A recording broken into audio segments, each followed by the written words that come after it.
ایک دفعہ کا ذکر ہے کہ کسی گاؤں کے پاس ایک جادوگر رہا کرتا تھا۔ وہ بہت ہی ظالم تھا۔ اس نے اپنا گھر ایک جنگل میں بنا رکھا تھا۔ اس جنگل میں کوئی بھی آتا جاتا نہیں تھا۔ اگر کوئی غلطی سے لکڑیاں کاٹتے وقت جنگل کے اس حصے میں نکل بھی آتا تو جادوگر اس کو اپنے جادو سے کتا یا بلی بنا دیتا تھا۔ پھر وہ شخص کبھی بھی اپنی اصلی حالت میں واپس نہیں آتا تھا۔ ایک دفعہ رامو نام کا ایک لکڑہارا جنگل کے اس حصے میں آ نکلا۔ وہ لکڑیاں کاٹ رہا تھا کہ اچانک جادوگر نے اسے اپنے گھر سے اپنی جادوئی طاقتوں کی مدد سے دیکھ لیا اور اس نے غصے میں اسے فوراً بلی بنا دیا۔ گاؤں والے اس جادوگر سے بہت پریشان ہو چکے تھے، مگر کسی کے اندر بھی اتنی ہمت نہیں تھی کہ وہ جنگل میں جاتا اور اس کا مقابلہ کرتا۔ لیکن اس لکڑہارے کا ایک بیٹا تھا جس کا نام سلیم تھا۔ سلیم کی والدہ بچپن میں ہی فوت ہو چکی تھی۔ اس کی پرورش اس کے باپ نے کی تھی۔ باپ کے بعد وہ تنہا ہو چکا تھا۔ وہ ایک اچھا لڑکا تھا اور ہمیشہ دوسروں کے کام آیا کرتا تھا، اس لیے اس نے اپنے باپ کے پیچھے اور گاؤں والوں کی مدد کرنے کے لیے جنگل میں جانے کا فیصلہ کیا۔ اسے راستے معلوم نہ تھے، لیکن وہ ڈھونڈتے ڈھونڈتے جنگل میں جا نکلا اور ایک درخت کے نیچے اداس ہو کر بیٹھ گیا۔ اسے آس پاس بہت سارے کتے اور بلیاں نظر آئیں۔ وہ سمجھ گیا کہ یہ سب گاؤں کے لوگ ہیں جنہیں جادوگر نے کتا یا بلی بنا دیا تھا۔ ابھی وہ ان سوچوں میں گم تھا کہ اچانک سے اسے ایک آواز سنائی دی، سلیم سلیم میری بات سنو۔ تو وہ یہ آواز سن کر گھبرا گیا۔ گھبراہٹ میں اس نے اس آواز کو تعقب کرنا چاہا، اس کو ڈھونڈنا چاہا، لیکن اسے پتہ نہ چلا۔ لیکن اچانک پھر آواز آئی، سلیم میری طرف دیکھو، میری آواز سنو۔ سلیم گھبرایا ہوا ادھر ادھر دیکھ رہا تھا، مگر اسے کوئی نظر نہ آیا۔ سلیم بولا، کون ہے؟ تو اچانک اسے پتہ چلا کہ یہ جو آواز آ رہی ہے یہ ایک درخت میں سے آ رہی ہے، اور اس نے دیکھا کہ اس کے سامنے والا درخت بول رہا ہے، اور درخت دوبارہ سے بولا، سلیم مجھے بھی اس جادوگر نے ایک درخت میں قید کیا ہوا ہے، میں ایک جن ہوں، تم واپس چلے جاؤ ورنہ وہ تمہیں بھی کتا یا بلی بنا دے گا۔ لیکن سلیم بالکل نہ گھبرایا اور اس نے بولا کہ میں اس جادوگر کا مقابلہ کروں گا اور اپنے والد کو لے کر ہی واپس جاؤں گا۔ درخت دوبارہ سے بولا، میں تمہاری بہادری سے بہت متاثر ہوا ہوں، اس لیے تمہیں میں ایک راز کی بات بتاتا ہوں۔ جادوگر کو مارنے کا صرف ایک ہی طریقہ ہے، لیکن یہ جادوگر کے سونے کا وقت ہے۔ یہاں سے 1 میل دور ایسے ہی ایک درخت کے نیچے جادوگر نے ایک پری کو قید کر کے رکھا ہوا ہے۔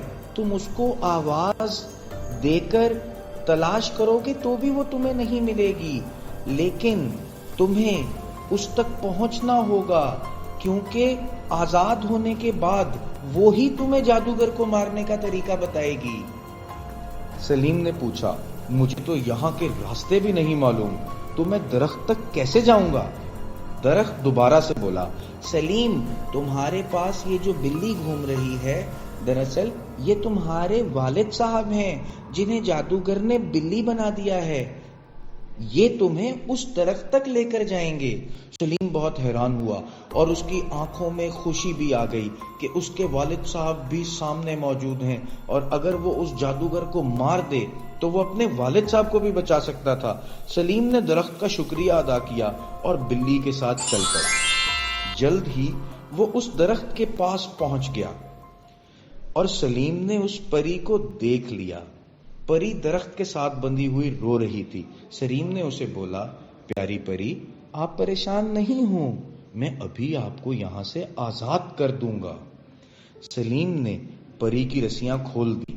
جلد ہی پری آزاد ہو کر خوشی سے جھوم اٹھی اور سلیم سے بہت زیادہ خوش ہوئی پری نے سلیم سے بولا، سلیم تم بہت اچھے لڑکے ہو، میں تمہیں جادوگر کو مارنے کا طریقہ بتاؤں گی۔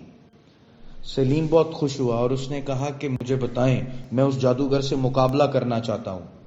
تو اس پری نے بتایا، جادوگر کے گھر کے باہر ایک بہت بڑا درخت ہے، اس درخت کے اوپر ایک پنجرا ہے جس کے اندر ایک بہت ہی خوبصورت چڑیا قید ہے۔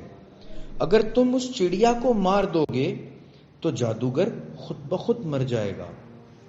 سلیم پری کی بات فوراً سمجھ گیا، کیونکہ اس نے یہ ساری باتیں کہانیوں میں پہلے سے ہی سن رکھی تھیں۔ اس نے پری کا شکریہ ادا کیا اور پری ہوا میں غائب ہو گئی۔ جلد ہی سلیم جادوگر کے گھر کے پاس آ نکلا۔ رات کا وقت ہو چکا تھا، جادوگر سو رہا تھا۔ سلیم باقاعدہ ایک منصوبے کے ساتھ آہستہ آہستہ اس درخت تک پہنچا جہاں پہ وہ پنجرا موجود تھا اور جس میں وہ چڑیا قید تھی، جس میں جادوگر کی جان تھی۔ جب سلیم اس چڑیا کے پاس پہنچا اور اس نے چڑیا کو مارنے کی کوشش کی تو چڑیا آواز کرنے لگی اور کہنے لگی، سلیم سلیم مجھے تم مت مارو، مجھے تم مت مارو۔ لیکن سلیم چڑیا کی باتوں میں نہ آیا۔ تب تک جادوگر کی آنکھ کھل گئی اور وہ غصے سے باہر آیا اور بولا کہ چڑیا کو چھوڑ دو ورنہ میں تمہیں بھی کتا بنا دوں گا۔ لیکن سلیم بالکل نہ گھبرایا اور چڑیا کا گلا دبانا شروع کر دیا اور دیکھتے ہی دیکھتے چڑیا مر گئی اور وہ جادوگر بھی زمین پر تڑپ تڑپ کر مر گیا اور آگ میں تبدیل ہو گیا۔ اس طرح سے سلیم نے اپنی بہادری سے اس جادوگر کا خاتمہ کیا۔ اس جادوگر کے مرنے کی دیر تھی کہ اس کے جادو کا اثر ختم ہو گیا اور تمام جانور اس کی قید سے آزاد ہو کے انسانوں کے روپ میں واپس آ گئے، اور وہ بلی جو اس کو راستہ دکھا رہی تھی اچانک تبدیل ہو گئی اور اس نے دیکھا کہ اس بلی کی جگہ اب اس کے بابا اس کے سامنے کھڑے ہیں۔ سلیم دوڑتا ہوا گیا اور اپنے بابا کے ساتھ لپٹ گیا اور خوشی سے رونے لگا، اور اس کے بابا نے اس سے کہا کہ بیٹا مجھے تمہارے پہ فخر ہے، ہر باپ کو تمہارے جیسا بیٹا ملنا چاہیے، تم نے گاؤں والوں کی بھی مدد کی ہے اور میری بھی۔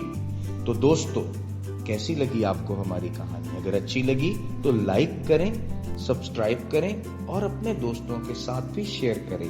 شکریہ۔